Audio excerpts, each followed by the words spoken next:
this year is we had the upper class defense, the upper class offense, and the new freshmen. And we had a special meeting with each of them that we had Chris Carlton from the counseling department come and talk to our players about sports psychology. And I'm going to tell you what, very enlightening. Very enlightening. And I think our kids had a great experience in that 45 minutes that he did his presentation. It was great. It was great. And, you know, football is a lot up here. And it's about thinking about the things that you can do, not the things that you can't do. Or it's about seeing that you can do the play right instead of thinking about how many ways you can mess it up. You know, and there's a big part of it. So I really enjoyed that. And I'm going to tell you, Chris has been to practice. I bet he's been there 10 times so far. He's starting to really get involved with our program. He wants to speak to the kids after practice next week, and I just think that's great. So any help we can get up here, I'll take, including the coaching staff. As guest speaker that night, Ron Johnson. And I don't know if any of you know Ron Johnson or have heard of Ron Johnson. Ron Johnson played defensive end for us. He's out of York High School, came here as a tailback, as a Prop 48, not eligible at all. Didn't have the GPA and didn't have the SATs. Came to school here, sat out his first year, got his grades right, came on the team the second year. He was a running back in high school. By the time he left Shippensburg, he was a 6'4", 270-pound defensive end. Okay?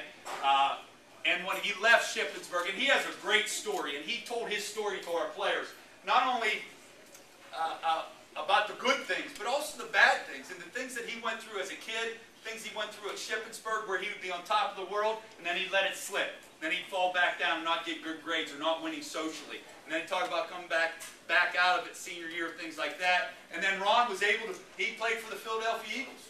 All right, went to the Philadelphia Eagles, got on that, I think it was 2003 preseason, played a lot, and was ready to go. He was making a name for himself. They loved him. They were going to keep him on. And one play hurt his back, and he never played football again. Never played football again. So, and he's still very passionate about it, and very passionate about the sport and about his story. And I tell you, the kids really enjoyed that, and I got so much positive feedback from that. So I'm very excited that Ron was able to do that for us. Practice was on Wednesday. We had referees. We have a whole crew of referees come in. We split the team up. We do the whole thing. At the end of that scrimmage, we actually did an overtime. We try to do as much as we can to put our kids in situations, that game-ready situations. So when I had all the referees there, we actually did an overtime situation with the entire team. Called the captains out, so whenever this does happen, they're familiar with it, they know the situation and how to go about it. Okay? Shippensburg won in overtime. Thursday, freshmen move in. We did our community service. We helped the freshmen move in, which about 2 hours worth. We let all of our players, we had 100 players, they wore their jerseys, and they helped them move in. We split them up between all the residence halls, and again, nothing but positive feedback from that, and our kids really do a great job. We have meetings right after that. I'm telling you, they're coming in there like they just practiced. You know, they're sweating, and they're worn out, because these people finally got the idea how to do this. They pull their car up there, and they let the football players carry it up there. But also, we weren't the only ones this year. Dr. Rube and athletic department also got other people involved, other athletic teams involved, and the band was there. So it was good to see a lot of school spirit. They have film study. They have to lift 3 to 4 times a week, and we practice Monday through Friday. Saturday is game, of course, and Sunday is their day off. So they got a full plate if you think about what they got to do. And I give our players a ton of credit because none of them are getting their school paid for. They do it for the love of the game also, and I think that's pretty special because I'm going to tell you what, they work and put in just as many hours as they do at USC, or they do at any big-time school in this country, and I'm not lying because I've seen what other schools do. These kids do probably more because there's not many schools that get their kids up at that time. Most of the big schools have that opportunity where they don't have classes from 2 o'clock on. They meet with their kids at that time. So our kids go above and beyond a lot of Call of Duty, and I give them a lot of credit for that, and I'm very proud of them for doing that.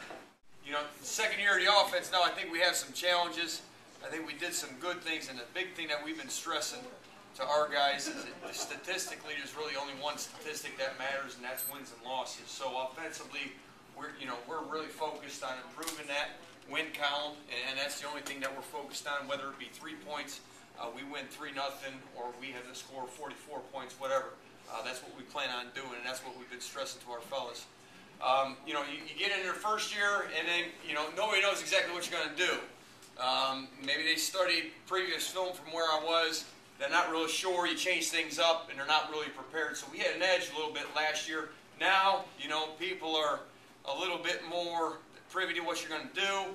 They have a beat on you a little bit more. So as a challenge, second year now, we have to try to develop. We're never going to change who we are, but we're going to develop who we are in a little bit different way, but we have to keep it a little bit sameness so we retain and we get better and we refine our skills as an offensive, you know, technique, whatever position that you're playing. You want to have some carryover there, so there's a balance there, because you always want to have an edge and you always want to kind of tweak it just a little bit. And the biggest thing is our guys, you know, academically they're doing great, like Coach said. But, you know, we still have some guys that are a little bit challenged learning-wise, so you got to keep it real simple for them. You got to keep it simple, and they have to line up and they have to play fast. And I'll give you a great example of that.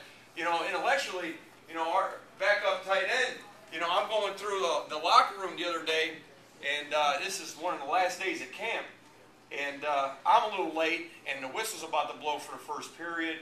And I'm scrambling. I forgot my practice plan, so I'm going through the locker room, and I grab it, and I hear a shower running. I'm like, man, I don't want the shower to be running all through practice, so I better turn this sucker off because I don't want Coach Mac getting upset. This water's running all practice. So I get in the shower room, and there's our backup tight end showering. I said, Jim, we got practice in about 1 minute. What are you doing?